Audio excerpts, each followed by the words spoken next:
Bonjour, j'aimerais que vous nous disiez un peu ou que vous nous donniez des pistes pour savoir comment on peut faire pour se passer des actionnaires, des patrons et de l'État qui répondront jamais aux demandes pour pouvoir produire, pour pouvoir vendre ces productions de toutes ces usines qui sont fermées. Voilà, comment concrètement qu'est-ce qu'on pourrait mettre en place pour devenir ceux qui décident et ceux qui commandent là où on travaille. Alors là, bravo. Mais vraiment remarquable l'émission d'aujourd'hui. Remarquable. Je ne sais pas si j'ai entendu ce que tu voulais faire entendre, Daniel, mais elle m'a emballé cette émission parce qu'elle fait un tableau exact de la situation. Et voilà, d'un côté, des gens qui en exploitent d'autres, mais qui ont tout le droit pour eux. Et les autres qui tombent dans le folklore, ouais, les patrons, on va vous prendre par les couilles, machin, truc, et vous y arriverez pas. C'était vachement bien parce que ça montre bien ce qui se passe, quoi. Et alors on a envie de leur dire aux ouvriers, mais vous nous faites chier aussi, putain. Vous nous faites chier, vous êtes là à ouvrir votre gueule, et puis pourquoi vous croyez pas que vous pouvez vous passer des patrons? Pourquoi la classe dirigée, elle croit qu'elle a besoin de la classe dirigeante? C'est ça qui est insupportable en même temps. Et puis, et pourquoi vous allez voter Sarkozy? Alors, je sais bien que c'est pas votre faute, hein. Je sais bien. Mais putain, mettez-vous un peu de plomb dans la tête, quoi, avant d'aller faire les guignols. Et ça va manifester le 1er mai, ça va rien changer. Putain, mais vous pouvez vous en passer de Sarkozy et de tous ces salopards et du patron de LVMH et tous ces salopards. Vous pouvez vous en passer. C'est ça que vous devez comprendre, putain. Mais il faut aussi vous en occuper vous-même, quoi. Ça m'énerve, quoi. Ça m'énerve souvent. Ça se résume, la lutte sociale, à une espèce de folklore dans lequel les autres, c'était très bien vu, quoi. Les autres, ils s'en branlent, ils vont attendre que ça se passe, ils vont tout signer, puis ils vont tout annuler. C'est vraiment des bouffons.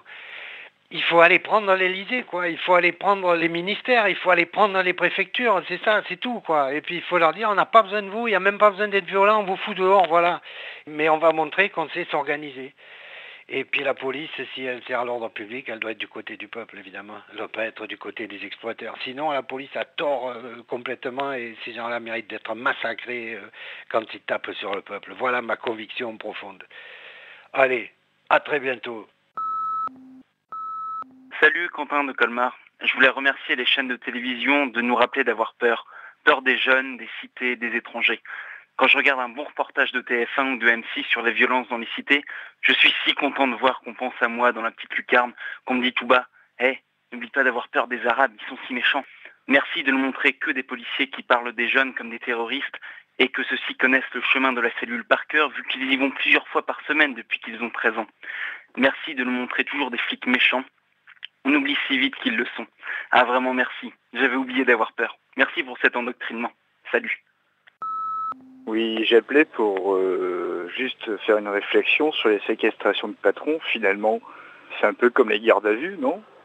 Bon, c'est peut-être un peu plus musclé que certaines gardes à vue dans certains commissariats de police, mais quelque part, ça ressemble un petit peu. Sauf que là, ce ne sont pas des agents assermentés qui maintiennent les patrons dans leur bureau. Puis en plus, ils sont dans leur bureau, ils sont pas dans une petite cellule avec de la pisse partout, et puis des fouilles à nu, et puis des touchés rectales en veux-tu, en voilà. Ah là là. Allez, sur ce, on attend le 1er mai, espérons qu'il fasse beau. S'il pleut, tant pis, j'irai à la piscine. Allez, gros bisous, la lutte continue, on lâche rien, ciao. Le fond de l'air est rouge, au moins aujourd'hui, donc l'international. Salut, là-bas si j'y suis, les auditeurs et les équipes, c'est Franck pour un reportage en direct de Grenoble. Alors il me semble que c'est le moment de compter ses troupes, si j'ai bien compris, c'est le 1er mai, il fait beau, tout le monde est parti à la montagne, au lac, que sais-je encore, mais il y a diablement du monde je trouve. Alors bon, la CFDT, il faut arrêter avec Zazie, et il faut arrêter avec les trucs commerciaux à 2 balles là, autrement impeccable. Voilà, salut, ciao. Maintenant, si vous craignez de contracter la grippe mexicaine, munissez-vous de masques, mais venez quand même. Bonne journée à tous, c'est la part de Marie-France. Bonsoir. Petit aperçu de la presse locale.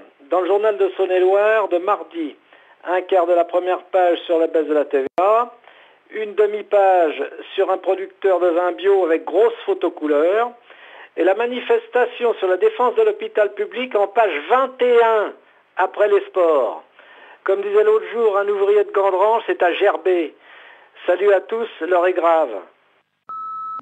Allô Daniel, un petit coucou de la manif de Saint-Raphaël, ville par excellence des retraités et des mecs de droite. Et ben, on est quand même dans la rue. On n'est pas très nombreux, mais on est là et ça fait du boucan. Allez, bisous, Sylvie Duvar. Oui, c'est... Alors, on continue. Des damnés de la terre, debout les forçats de la fin.